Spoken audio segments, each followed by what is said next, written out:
합격 명단, 그러니까 정부에서 지금 많은 사업 하고 있습니다. 예비기술창업자, 청년 사관학교, 정부 예산 250억, 300억 투입하고 있습니다. 하지만 저희와 같은 20대 CEO들에게는 돌아오는 게 없었습니다. 그동안 많은 노력을 했음에도 불구하고 지금 저와 같이 일하고 있는 그 팀원들도 같이 왔습니다. 그래서 이 친구들도 누구보다 대한민국을 생각하고 누구보다 내가 하고 싶은 일을 하는 게 그게 약간 어떤 일자리의 질이라고 생각합니다.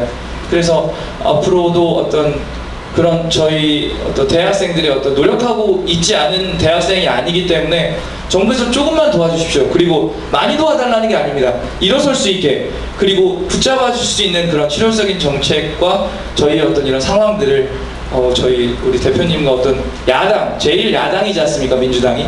그래서 그런 부분에 목소리를 받아주셔야만 다음 대권에서도 충분히 가능성이 있고, 그래야만 국민들의 마음과 저희 20대의 마음, 그리고 왜 안철수의 강의에 우리가 열광하는가, 거기에 대해서도 한 번쯤 생각해 주셨으면 좋겠습니다. 너무 말이 길었는데 들어주셔서 정말 감사합니다.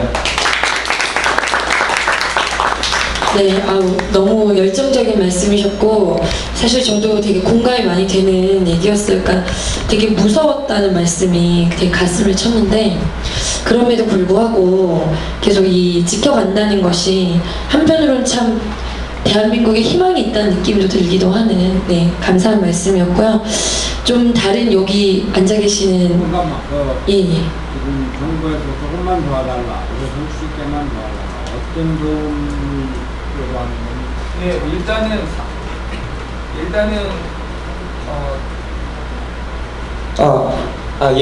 일단은 사업을 하기 위해선 처음에 아이디어가 필요하고요, 아이템, 그리고 나서 사람이 필요합니다. 사람이 구축된 이후에는 자본이 필요하고요, 어느 정도 초기 자본이 있게 되면 그 다음 투자가 필요합니다.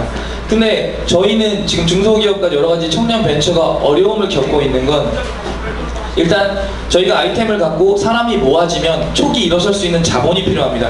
근데 저도 20살 이후부터 아르바이트를 쉰 적이 없어요. 처음에 제가 사업을 일으켰던 건 제가 학원 강사를 하고 낮에는 학교를 다니면서 그렇게 돈을 모아서 사업을 좀 시작했었는데요. 일단 초기 자본이 굉장히 중요하고, 초기 자본으로 끝나는 것이 아니라 그 이후에 청년 창업에는 멘토가 필요합니다. 저희를 케어해 줄 수 있는 사람이 필요합니다. 근데 저희가 한번 저희가 사례를 봤던 게, 중소기업이나 어떤 청년 벤처가 일어나려고 하면 기존에 어떤 견제가 있습니다. 그러니까 만약에 대기업이나 다른 어떤 중견기업이 저희의 아이템을 뺏거나 저희가 일으키려고 하는 사업에 대해서 조정이나 소송이나 이런 것들이 걸리게 되면 벤처나 중소기업은 질 수밖에 없습니다. 왜냐면 그런 게 기술적으로 걸리게 되거나 이런 게 있으면 보호책이 전혀 없기 때문에 아이템을 뺏기기도 쉽고, 그리고 마케팅이 안 됩니다. 그러니까 사업에서 중요한 건 팔로, 내가 개발했으면 이걸 팔할 수 있어야 되고 마케팅을 해야 되는데 규모의 경제이기 때문에 지금 저희 거를 홍보할 수 없습니다.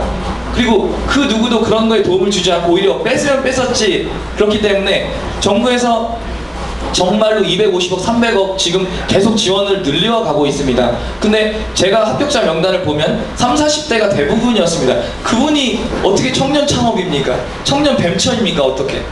그리고 대기업에서도 지금 쿼터가 없지 않습니까? TO가 신입 직원을 뽑아야 되는데 자꾸 경력직을 뽑습니다. 저희 자리는 지금 없습니다. 그렇기 때문에 구체적으로 초기 비용이라는 함은 업종에 따라 다르겠지만 한 1, 2천 가지고 충분히 저희가 생각할 수 있습니다. 그리고 아이를 태어나게 했으면 그거를 잘 키우고 학원도 보내고 양육도 해서 어른으로 만드는 게 저희 가정이잖아요. 기업도 똑같다고 생각합니다. 기업이 인격을 갖는 것이지 않습니까? 그것처럼 저희가 잘 자라날 수 있게끔 어느 정도 내성이 생길 수 있을 때까지는 조금 그런 어떤 마케팅과 자금, 그리고 어떤 법적인 어떤 남의 기업이 우리 기업에 치고 들어올 수 없게끔. 왜냐면 한번 조정이나 소송이 걸리면 최소 5천, 1억입니다. 1심 이겨도 2심 갑니다. 근데 저희가 지금 당장 매출이 1,000만 원도 어렵고 100만 원도 어려운 상황에서 어떻게 일어설 수 있겠습니까?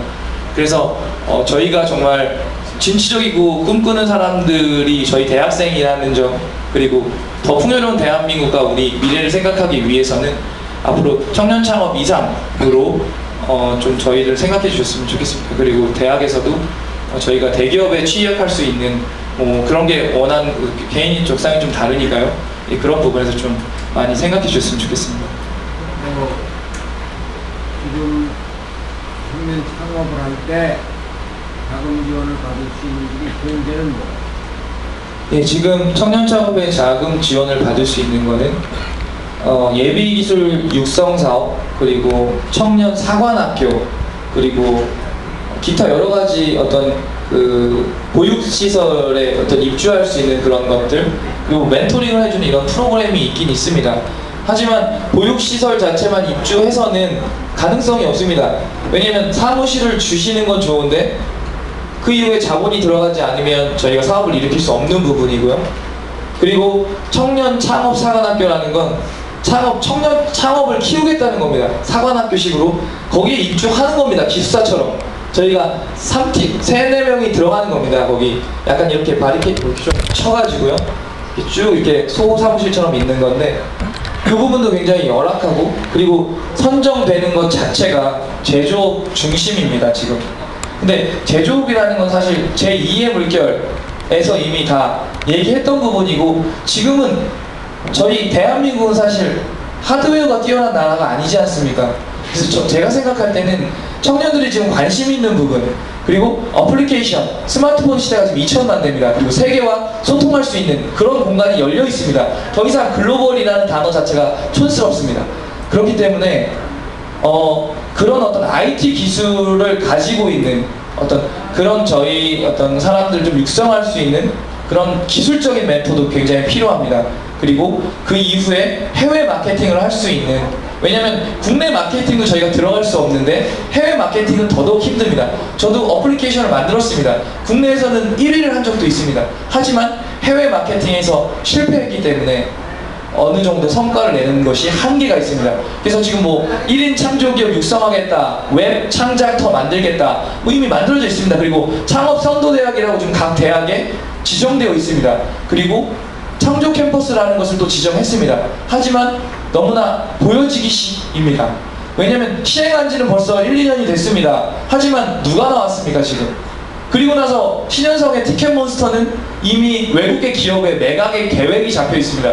그러면 그들을 보고 큰 벤처 사업가들은 너무나 허탈한 거 아니겠습니까? 저희 인재가 지금 외국에 빠져나가고 있습니다.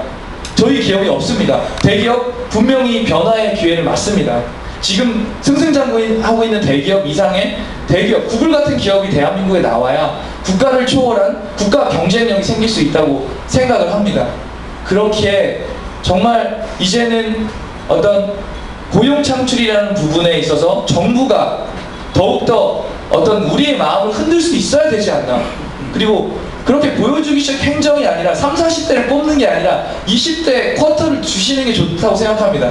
그리고 사실 제가 사업을 했기 때문에 로비도 존재하는 것 같습니다. 제가 보면 이건 증거가 있는 건 아닙니다. 하지만 청년 창업이라는 건 사실 없습니다. 이게 기회와 끈이 없습니다. 그러나 이미 30, 40대 경험하셨던 분들은 대기업을 퇴사하시고 나서 이미 기존에 알고 계신 분들도 여러 사람들이 있기 때문에 그렇게 조금 하고 계신 걸 수도 있다는 생각이 듭니다. 왜냐면 번번이 최종 면접에서 떨어지고, 그리고 아이템이 이미 검증이 받았는데도 불구하고 안 되고, 그래서 전 참 당황스럽습니다. 왜냐면 저는 얼마 전 중소기업가 대회라는 청와대 초청 만찬에 20대 CEO 대표로 다녀왔습니다. 우리나라 5명 정도를 초청한 것 같은데, 근데 저는 매출은 그에 미치지 못했는데, 그런데 초청하셨음에도 불구하고 정부에서는 저에게 지금 지원을 해주지 않았습니다. 그렇기 때문에 조금 더 저희 같은 꿈꾸는 젊은이, 그리고 여기 있는 저희 팀원들도 마찬가지 생각입니다. 그래서 그런 부분에 대해서 조금 정부가 생각을 해주셨으면 좋겠습니다. 네.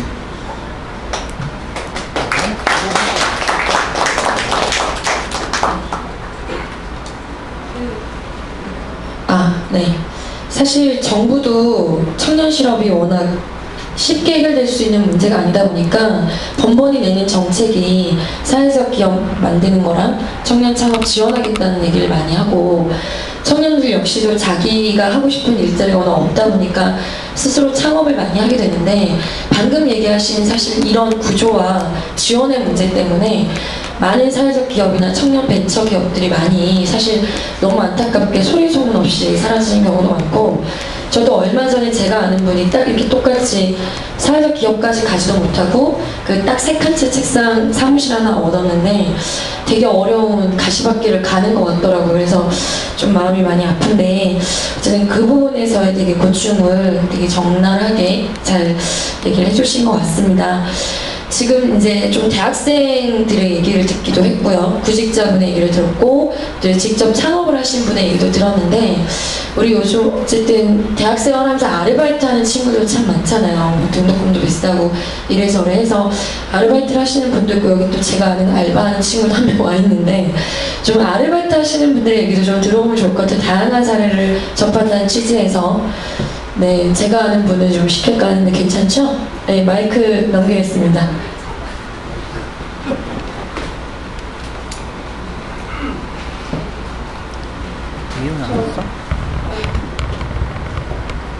안녕하세요. 저는 아르바이트하고 있는 조은형이라고 합니다. 전 경기도 안산에 살고 있고요. 무슨 얘기를 해야 될지 잘 모르겠는데 일단 네, 저는 을지대학교라는 대학교를 다니는데 아마 여기 계신 분들 중에 아무도 모를 거예요. 안 알아요. 근데, 아 그러세요? 의대 있는데. 그건 대전에 있죠. 네, 아무튼 네 그렇죠. 그런 대학교를 다니고 있는데 아까 뭐 저쪽에 계신 연세대 다니시는 분이 말씀하셨듯이 그렇게 뭐 유명한 대학이 아니면 저는 과외하기도 힘들어요. 과외자에 없기도 힘들고. 그래서 제가 할 수 있는 일을 찾아보다가 저는 교통비도 솔직히 아까워요. 알바 다닐 때 교통수단 타고 다니기 아까워서 집 근처를 찾아요. 자전거를 타고 다닐 수 있는 집 주변을 찾고, 그래서 제가 받는 돈은 최저임금 간신히 넘긴 4,500원을 받고 일을 하고 있어요. 여기 계신 알바 하시는 분들과 마찬가지로 이제 커피를 팔고 배달, 뭐 이렇게 서빙도 하고 뭐 그런 일을 하고 있는데